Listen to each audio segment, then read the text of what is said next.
Alright, peace. So today I'll be discussing the body, and particularly today I'll be discussing a little bit of the cardiovascular system, the respiratory system, and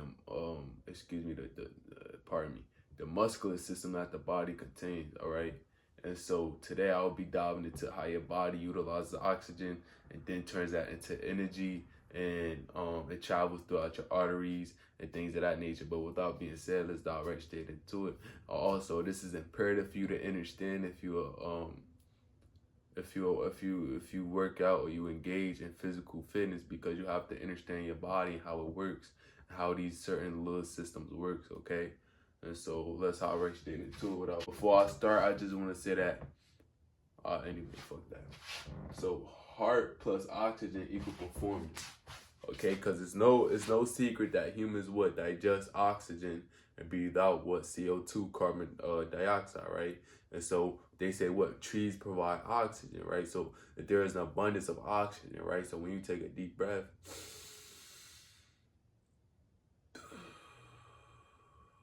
you have a higher level of oxygen, right? And even simply taking a deep breath has different scientific benefits for humans, but that's a whole different discussion, okay?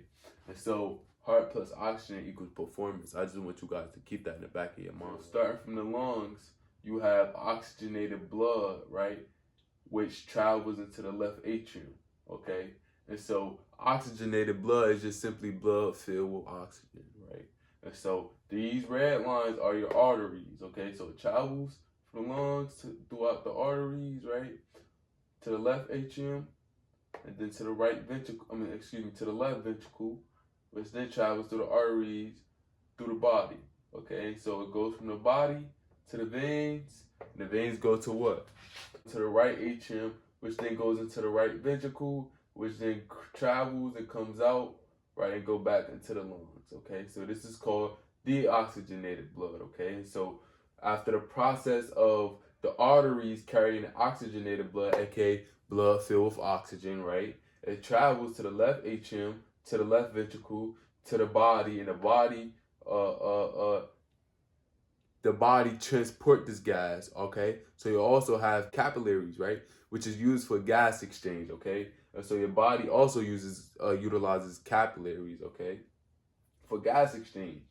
And then also, the body basically exchanges the gas from oxygenated blood filled with oxygen to deoxygenated through the veins, okay? And this is it's an endless cycle that your body operates on. This is just something brief, right? I'm not touching on it too much, right? It's just a brief explanation of how your body works. Your body intakes oxygen. Your heart is also a 4-chamber system, right? And this is the 4 chambers that your heart operates as, right? The left atrium, the left ventricle, right atrium, and the right ventricle, okay? And these operate and do different things for your health and your well-being. And so most importantly, the heart pumps oxygen-rich blood throughout your body in order to fill your muscles, because we understand that when oxygen enters your body, it could then be used for ATP, which basically just, your body utilizes as energy. And so the lungs takes this same oxygen and it binds to something called hemoglobin, right? And then this is where energy production happens. And so when this continuously happens, when you get better and better, when you allow your body to get better and better at this process, aka by working out, right, you increase your oxidative capacity, which allows your body to get better at using oxygen to sustain energy. So the more you work out, the more oxygen you sustain, the more oxygen your body digests, the more oxygen your body uses in order to provide energy, right? And so this increases your oxidative capacity, and then from there your body gets better at using oxygen for sustained energy. All right, so essentially your body adapts to exercise by increasing oxygen delivery. This is how. Okay, so it's due to your cardiac output. Cardiac output equals heart rate times stroke volume. Okay, so your cardiac output is how much blood being pushed out every minute. Your heart rate is how fast your heart beats and your heart pumps. And your stroke volume is how much blood your heart pushes out per beat. Okay, and so at the start of exercise, your heart rate and your stroke volume increases. So this means that when you start to exercise, how much blood your heart is pumping and how fast your heart is beating increases, right? And how much blood your heart pushes per beat increases, which makes sense, okay? And so when you go about 40 to 50% of your max effort, your stroke volume, aka how much blood your heart pumps per beat, plateaus, okay, and it maxes out. However, your heart rate will continue to still increase, okay? So that just makes sense, okay? So you're working hard, you're working very, very hard. Even if you're used to exercise, the harder you work, the faster and yeah, the faster your heart beats, right? So the harder you work, the faster you put your heart to work. Literally, the harder you work, the faster your heart works. Literally, that's how it works. And so when you exercise over time, your heart just gets better at this oxygen delivery. Your heart gets better at this oxygen transportation because your body is used to this. When your body is new to this and your heart rate and your beats per minute is set at a specific number, then it's different, right? You have to adapt to these things, okay? And so when you have a stronger heart, you efficiently pump out more blood, which leads to better endurance when you're working out, okay? So literally exercising gives you a stronger heart, and this is why it's imperative for you to prioritize your cardiovascular health. Lifting weights is cool, but you have to work your heart. Lifting weights works your heart, but it's nothing working your heart like a natural run, a natural walk, a natural jog. And so, like I said, most importantly, you need to know that your heart rate adapts over time with training, okay? So when you're well-trained or you're a well-trained athlete, right, you will have a lower resting heart rate, which leads to more and better oxygen delivery. And basically, you just have better stamina, okay? So just remember this, right? So when you're well-trained, you would tend to have a lower resting heart rate, right? If you're an elder with a low resting heart rate, that's also may be an issue. You may want to get checked out, okay? So that's different. However, when you're a person of, not too much of older age, you have a low resting heart rate. This means your body is conditioned to have better oxygen delivery, right? And so, this means you have more endurance and more performance, okay? So I just want you guys to keep that in mind as I progress into the things that you actually may want to and need to know regarding fitness. Okay, so on to the next. Now we're getting into muscle fibers, right? But I just want to reiterate that oxygen is energy production, right? And so it fuels ATP, which basically just powers every movement that we have going on in our body, right? Okay, so essentially oxygen is essential for energy production, right? And oxygen fuels ATP, which is needed for every movement that we have going on in our body, right? And so right now, I'm gonna just break down the muscle fibers. It's gonna be quick, but I need you to understand this so you can have somewhat of a basic understanding of how your muscles work, right? And so you have slow twitch fibers, which is also known as, let me come over here, which is also known as type 1 fibers, right? And so slow twitch fibers are oxygen efficient, meaning what? It efficiently uses oxygen, so it doesn't burn out too much. It's like a moderate, when you using type 1 fibers, you're most likely like moderate intensity, right? So it efficiently uses oxygen. So examples of times where you may use slow twitch fibers is jogging and cycling and etc. Okay, and so then the other type of muscle fibers you have is fast twitch, which is type 2 fibers, right? And so fast twitch fibers, they use less oxygen. Fast twitch fibers are less oxygen efficient but powerful, meaning what? So the fast twitch fibers utilizes more of your oxygen, right? Causing your heart rate causing your heart rate to beat faster and to work harder, basically, right?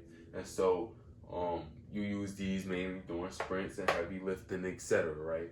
And so just as a notice, if you want to build better endurance and better stamina, you want to use steady state cardio. So steady state cardio is basically we working at a consistent state and your heart rate doesn't really change too much, right? So you're literally just working at a consistent rate, consistent heart rate.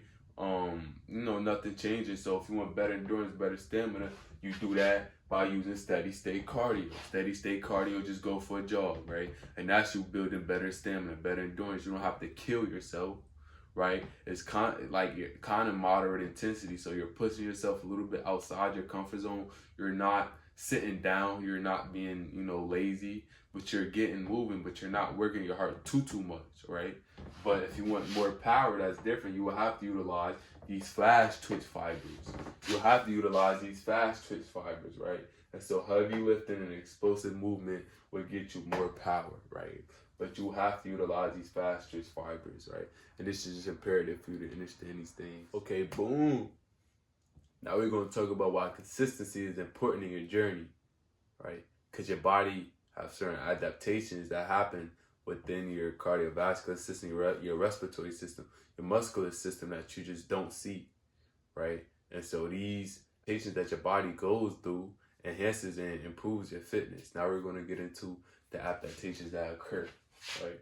So it's literally a ripple effect. So stronger heart, right? We work out, this leads to a stronger heart, because what I was saying, you're working your heart more, right? So your cardiac output is increasing. Your cardiac output is simply what? Heart rate versus stroke volume, right? How fast your heart beats, and how much blood your heart beats per beat, right? Excuse me, how much blood your heart pumps per beat, right? Cardiac output. Yeah, so stronger heart essentially leads to higher stroke volume, which means more blood is pumped per beat, right? And then so a stronger heart, the more you work out, this also improves your oxygen delivery, right? And so more capillaries grow to enhance oxygen transport to muscle, okay? And so improved oxygen delivery also leads to a higher VO2 max, right? And so a higher VO2 max, which means your body has a higher level of taking in oxygen. That's all that means. So your body has a higher level, a higher capacity to take in oxygen, right? So a higher VO2 max, your body is able to utilize more oxygen efficiently, delaying fatigue and boosting endurance. So, cardiovascular fitness training would do these things for you. Just simply going on a jog, this is the science behind it, right? This is why it's important for you to do these things, because you're delaying fatigue, right? You're saying no to a lot of these chronic issues, right? You want to be able to push yourself beyond your limits a little bit, okay? And so so now we're gonna get into the methods of how these things can happen for you, right? So like I was saying before, steady state, jogging, cycling, whatever, at a steady state, right? We think about steady state, just think about steady rate, same thing, right? So steady state, steady rate, steady heart rate, steady consistency, okay? Interval training, also known as HIIT training or HIIT fitness, right? And so HIIT fitness enhances cardiovascular fitness and burns fat efficiently, okay? So pretty sure y'all know what HIIT fitness. If not, you can just look it up on YouTube. Then you have strength training. So strength training increases muscular oxygen efficiency and overall power, right? So these are the 3 methods of training that you can mainly use. Obviously, there's a lot of more methods, but I just put it into 3 little sections for you to understand, and to not overstand, you feel me? So you guys can take this method and do what you need to do. But now, on to the next. Proper hydration and nutrition balance allow for better muscle recovery and just better overall workouts. Because who want to work out and feel drained, or who want to work out and feel like, they don't have enough energy to support the activities that they want to pursue, okay? So pre-workout, you often want to hydrate with about 12 to 17 ounces of water for optimal circulation. During the workout, you want to replenish electrolytes to maintain endurance. Gatorade, too. Y'all motherfuckers, man. Gatorade is not electrolytes. Gatorade is fake electrolytes. Electrolytes are examples of coconut water, water with salt, right? Water with sodium. Electrolytes are those things. Electrolytes is not Gatorade, all right? So these motherfuckers, they're selling fake electrolytes to you, so you could, be stuck in your lower self, your taste buds, not your higher self, your alkaline self. They don't want to hydrate your electric body, because we're electrical beings, right? So that's a whole different story, though. That's esoteric information. That's esoteric wisdom I'm spitting to y'all, you feel me? But nah, though. Post-workout, you want to drink 1.5 times the fluid loss and consume sodium for better retention. Why consume sodium? because sodium aids in retaining fluid, right? So sodium such as Himalayan salt, I said this before, Himalayan salt, even just white table salt, right? Even white table salt, it aids in you retaining fluid and it aids in your hydration, literally. So just put a little, teaspoon, or, excuse me, not a teaspoon, a little some of that right there, you feel me? Or you could put, or you could drink coconut water. That's really good too. But hydration and recovery is a big part of working out. It's a big part of personal fitness, because if you're sitting here, pushing yourself to the limits, you have to keep your body hydrated, because we can only push our body to certain limits, but our body needs certain nutrients in order to replenish the energy lost, right? So it's like your car using fuel. You gotta, you gotta, put the fuel back in the car from time to time. You got to refuel the car. You got to put gas back into the car from time to time, right? And so you don't want to put no bad fuel, no bad gas, no bad, shitty type of gas in your car, because why? It will make your car act up. Same with your body. You don't want to put no shitty nutrients or anything of that nature. You want to have, not processed sugars, nothing. You want to have things that's actually, energy efficient for your body, right? Things that your body's, things that are at a high pH so your body can efficiently digest those foods. You want to treat nutrients and hydration as an essential part of your cardiovascular fitness journey, or just your fitness journey. Mastering the connection between your heart, your oxygen intake, and your energy levels is essential, right? And so you want to be able to fuel your body properly with the essential nutrients that it needs in order for the body to function and work at its maximum potential. Because a lot of people out here, they're not working at their maximum potential, and it's crazy, because imagine you dying and you only lived up to like 50% of your potential. Not even that. A lot of people don't even live up to 50. They live up until about 30. You're working for somebody else. You're fat. You're not eating healthy. You can't think clearly, right? Your environment is dirty, right? It's a lot of things stopping you from really being you. And everybody has a purpose, but a lot of these things stop you from finding your purpose. And fitness is just one part of the puzzle that you could fit into your life so you could find that purpose, right? And so everything is spiritual before it's physical. This video is about fitness, yeah, because your fitness will help your physical body. In return, when you feel good, you look good. When you look good, you perform good. When you perform good, you just do good. And who doesn't want to do good? Doesn't want to do good, right? And so heart plus oxygen equals performance. We take in oxygen, we digest oxygen, then that fuels ATP, right? So you want to be grateful literally just for your breath, right? When you're working out, I want you guys to keep this in mind, okay? I am alive, I am breathing, I am happy. It's a lot of people under 6 feet under right now, right? So that's all I really have to say. I just hope you guys take this information, do your own due diligence always, and don't forget that it's not a sprint, it's a marathon, like Nipsey said. Shout out to Nip, man. Gotta salute the real ones. But like Nipsey said, it's not a sprint, it's a marathon. So most importantly, like I was saying, so it's about building your way up, right? So you don't want to just hop into something thinking you're going to be amazing from the jump. No, right? Michael Jordan wasn't dunking like that from the rip. He had them Jordans like that from the jump.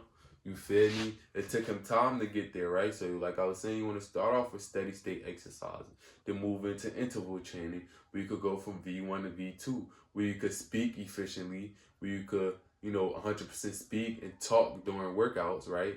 To you not really being able to talk, to you being able to talk a little bit, to you not really being able to talk at all, right?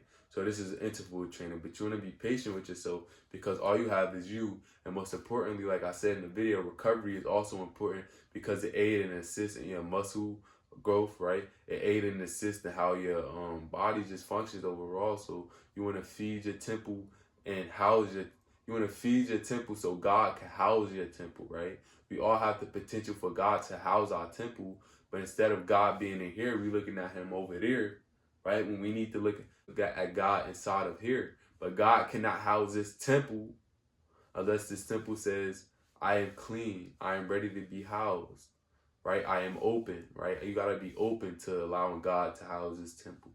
Like I said, everything is spiritual before it's physical, man. Y'all take care of yourself.